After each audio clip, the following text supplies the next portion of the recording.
My vision for this conference is connected to my vision for the School of Entrepreneurship and Business Innovation, SEBI. And using a term coined by the authors of the wonderful book on strategic management, my vision is a big, hairy, audacious goal. I would like to see SEBI become a focal point in Guyana and for the Caribbean for instruction, research, engagement on entrepreneurship and innovation. And this conference is an intimate part, an integral part of that big, hairy, audacious goal. I've got three things that I'm hoping that we can come out of this conference.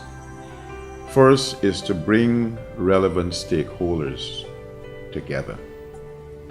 Relevant stakeholders from the business community, small and big, from the academic community, students and lecturers, from the policy community, government, entities that have to do with regulation, one way or the other.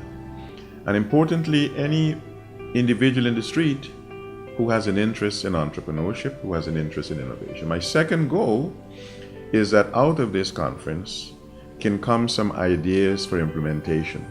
Things that whether small businessmen here or intending to go into business people here that they can take to actualize, to implement. And I'd also like to see coming out of this conference a couple of papers that can be published. Part of what the Renaissance Project is all about is accentuating research.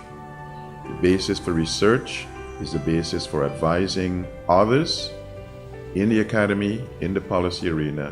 One way to do that is to present in written form, in visual form, that research. So I'm hoping to come out of the conference will be at least a few occasional papers, book chapters, maybe a book on entrepreneurship. Those would be my big, hairy, audacious goals. The intentions of the SEBI Inaugural Entrepreneurship Conference is to bring academics, students, practicing entrepreneurs and business people, as well as people interested in entrepreneurship and the policymakers.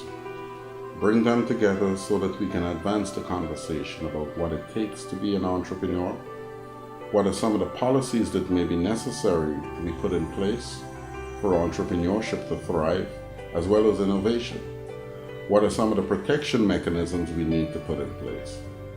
And so how do we develop an ecosystem that allows for entrepreneurship and innovation to thrive as we go through the process of transforming the Guyanese economy into one that's heavily dependent upon entrepreneurship, one that's driven by innovation, and one that ensures that people can realize their full potential. That is the objective of the Entrepreneurship Conference.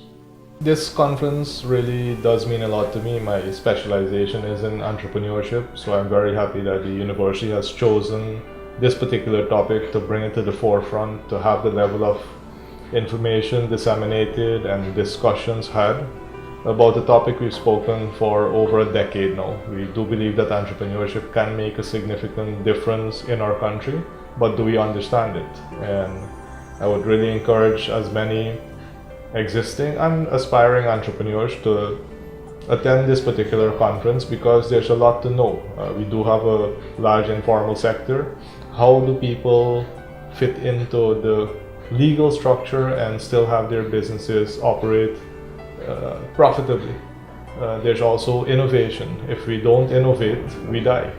This particular conference, I expect to have a lot of information delivered on the methods of innovation that allow for entrepreneurs to think about continuously developing their products, adding new services with the target customer in mind, with the people who actually have to pay for the services and products.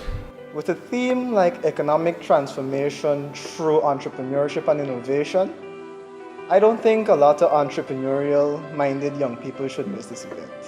When I think about the advent of this conference, two great quotes come to my mind. One from a man called Steve Jobs, who the world has already accepted is boss in innovation. He says, the most valuable commodity in the 21st century is information. I'm paraphrasing here. And the other from Mr. Derek Bach, who was a president at Harvard University.